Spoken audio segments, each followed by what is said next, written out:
তুমি নিজকে সূৰ্যৰ নিচিনাকৈ উজ্বলাব বিচাৰা তেতিয়াহ'লে প্ৰথমতে নিজকে সূৰ্যৰ নিচিনাকৈ জ্বলোৱা। এনেকুৱা প্ৰেৰণাদায়ক মহৎ বাণীৰ ব্যক্তি আৰু নিজৰ গভীৰ পৰিশ্ৰম আৰু পুৰুষাৰ্থৰ যোগেদি গোটেই বিশ্বৰ দৰবাৰত নিজৰ পৰিচয় দাঙি ধৰা আৰু টেকন'লজিৰ দিশত ভাৰতবৰ্ষক আগবঢ়াই নিয়া সেইজন অন্য কোনো নহয়, আমাৰ ভাৰতবৰ্ষৰ প্ৰাক্তন ৰাষ্ট্ৰপতি মাননীয় doctor APJ Abdul Kalam. Doctor Abdul কালামৰ জন্ম হৈছিল 15 অক্টোবৰ 1931 চনত মাদ্ৰাজৰ ৰামনাথ ডিষ্ট্ৰিক্টৰ ৰামেশ্বৰম এটা তামিল মুছলিম পৰিয়ালত।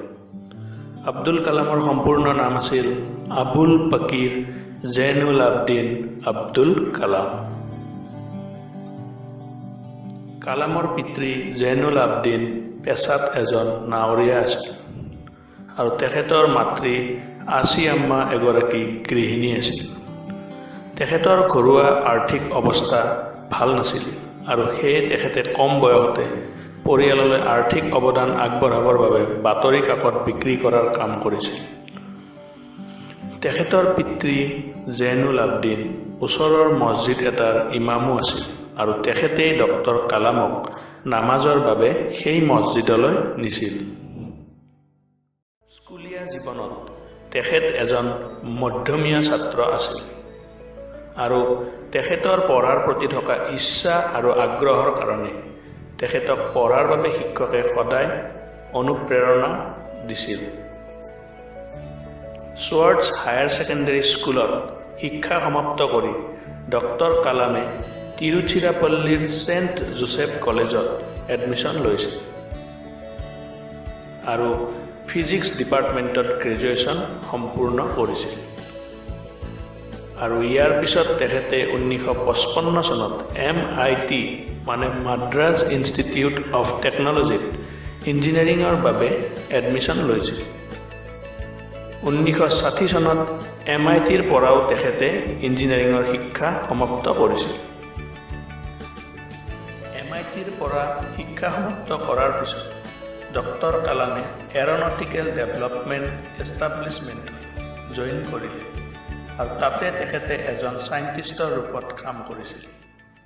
ডক্টৰ কালামে ইক'স্ফেয়াৰ কমিটিতো যোগদান কৰিছিল আৰু তাতে তেখেতে বিক্ৰম সাৰাভাইৰ অধীনত কাম কৰিছিল। বিক্ৰম সাৰাভাই এজন বিখ্যাত স্পেচ চাইণ্টিষ্ট আছিল। 1969 চনত ডক্টৰ আব্দুল কালামৰ ইছৰো মানে ইণ্ডিয়ান স্পেচ ৰিচাৰ্চ অৰ্গেনাইজেশ্যনত ট্ৰান্সফাৰ হৈ গ'ল। ইছৰোত তেখেতে প্ৰথম ছেটেলাইট ভেহিকেল SLV-3ৰ প্ৰজেক্ট ডিৰেক্টৰ আছিল। ডক্টৰ কালামে নাছা ৰিচাৰ্চ চেণ্টাৰতো গৈছিল।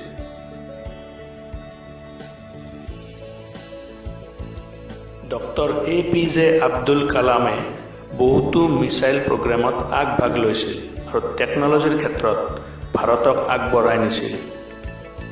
অগ্নি মিছাইল আৰু পৃথ্বী মিছাইল বনোৱাত ডক্টৰ কালামৰ বহুত ডাঙৰ যোগদান আছিল। সেইবাবে তেখেতক মিছাইল মেন অফ ইণ্ডিয়া বুলি কোৱা হৈছিল। 2002 চনত ডক্টৰ কালামৰ জীৱনত এটা নতুন দিশৰ উদয় হয়। NDA মানে নেশ্যনেল ডেম'ক্ৰেটিক এলায়েন্স ৰাজনৈতিক দলে ডক্টৰ কালামক ভাৰতৰ ৰাষ্ট্ৰপতি পদৰ বাবে নমিনেট কৰে।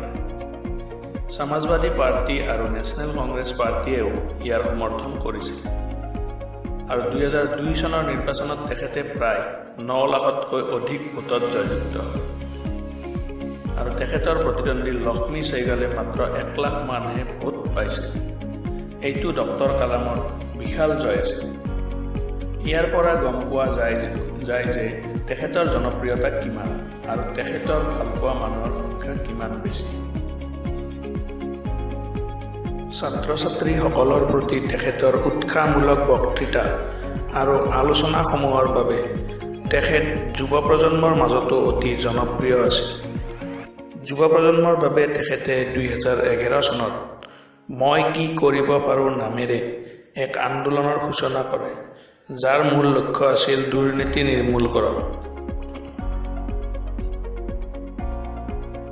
ভাৰত চৰকাৰে ডক্টৰ আব্দুল কালামক 1981 চনত পদ্মভূষণ 1990 চনত পদ্ম বিভূষণৰ দৰে ডাঙৰ সন্মানেৰে সন্মানিত কৰিছে। তেখেতে নিজৰ জীৱনকালত বিভিন্ন সন্মানীয় পুৰস্কাৰৰ লগতে ভাৰতৰ সৰ্বোচ্চ অসামৰিক সন্মান ভাৰত ৰত্নৰেও বিভূষিত হৈছে। ডক্টৰ কালামে বহুতো জনপ্ৰিয় কিতাপ লিখিছিল। তাৰে ভিতৰত India 2020, wings of fire, ignited mind অন্যতম আছিল। যেতিয়া ডক্টৰ কালামৰ ৰাষ্ট্ৰপতি হোৱা 5 বছৰৰ সময় অতিক্ৰম কৰিলে, তেতিয়া তেখেতে পুনৰ ৰাষ্ট্ৰপতি হোৱাৰ ইচ্ছা ব্যক্ত কৰিলে। কিন্তু তাৰে কেইদিনমান পাছত তেখেতে সিদ্ধান্ত ল'লে যে তেখেতে প্ৰেছিডেন্সিয়েল ইলেকশ্যনত আৰু থিয় নহয়। ইয়াৰ পিছত তেখেতে IIM আহমেদাবাদ আৰু IIM ইন্দোৰৰ অতিথি প্ৰাধ্যাপক আৰু চেন্নাইৰ আন্না বিশ্ববিদ্যালয়ৰ এৰোস্পেচ ইঞ্জিনিয়াৰিঙৰ প্ৰাধ্যাপকৰ উপৰিও মহীশূৰৰ JSS বিশ্ববিদ্যালয়ৰ লগতে আন কেইবাখনো গৱেষণা প্ৰতিষ্ঠানত সংলগ্ন অতিথি প্ৰাধ্যাপক হিচাপে কাৰ্যনিৰ্বাহ কৰিছিল।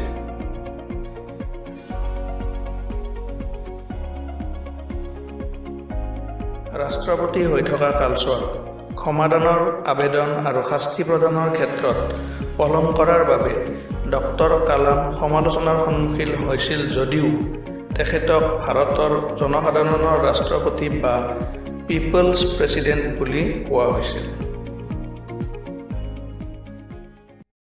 এইজন মহান ব্যক্তিয়ে 2015 চনৰ 27 জুলাইত চিৰদিনৰ বাবে এই পৃথিৱীৰ পৰা বিদায় লয়। 2015 চনৰ 27 জুলাইত শ্বিলঙৰ IIMত এক বক্তৃতা প্ৰদান অনুষ্ঠানৰ মাজতে ডক্টৰ কালাম অসুস্থ হৈ পৰে।